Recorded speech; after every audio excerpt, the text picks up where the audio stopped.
Hi everyone, welcome back to Harsha logs. ఈరోజు అయితే నేను మునక్కాడ రొయ్యల కర్రీ అయితే చేస్తున్నాను. దీనికోసం అయితే ముందుగా స్టవ్ వెలిగించుకొని బాండిల్ పెట్టుకొని దానిలో ఆయిల్ హీట్ అయ్యాక మసాలా దినుసులు ఆనియన్స్ వేసేసుకున్న తర్వాత అవి అయితే వేగిన తర్వాత మనం ముందుగా ప్రిపేర్ చేసుకున్న పేస్ట్ అయితే వేసుకున్నాం. దాంట్లో అల్లము, తెల్లగడ్డ, గసగసాలు, పట్టా లవంగాలు, ధనియాలు అయితే వేసిన పేస్ట్ అదైతే వాడిన తర్వాత టమాటా ముక్కలు అయితే వేసేసుకుందాం.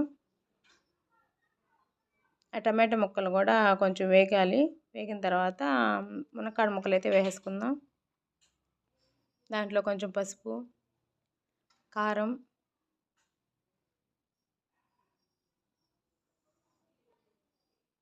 అవి కొంచెం వాడిన తర్వాత ఉప్పు అయితే వేసుకుందాం. కర్రీకి సరిపడా ఉప్పు అయితే వేసేసుకుందాం. మనం ముందుగా ప్రిపేర్ చేసుకున్న రొయ్యలు, దాంట్లో ఉప్పు కొంచెం పసుపు వేయించిన రొయ్యలు అయితే ఇవి. ఎందుకంటే అలా చేయడం వల్ల రొయ్యల్లో ఉండే నీసు వాసన అనేది ఉండదు.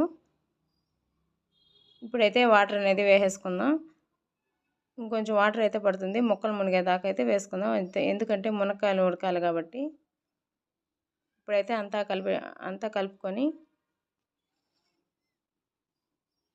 లిడ్ అయితే పెట్టుకుందాం.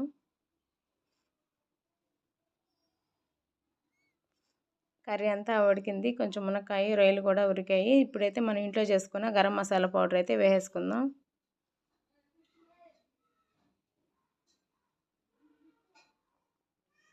గరం మసాలా పౌడర్ అయితే వేసేసుకున్న తర్వాత కర్రీ అనేది కొంచెం ఉడికిన తర్వాత ఆయిల్ అనేది ఇలా పైకి వస్తుంది.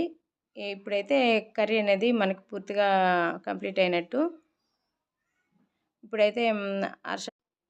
ఇప్పుడైతే హర్షకి ఇస్తున్నాను. హర్ష అయితే చాలా బాగుందన్నాడు. ఈ కర్రీ మీకు నచ్చినట్లయితే like, share, comment and subscribe. Bye.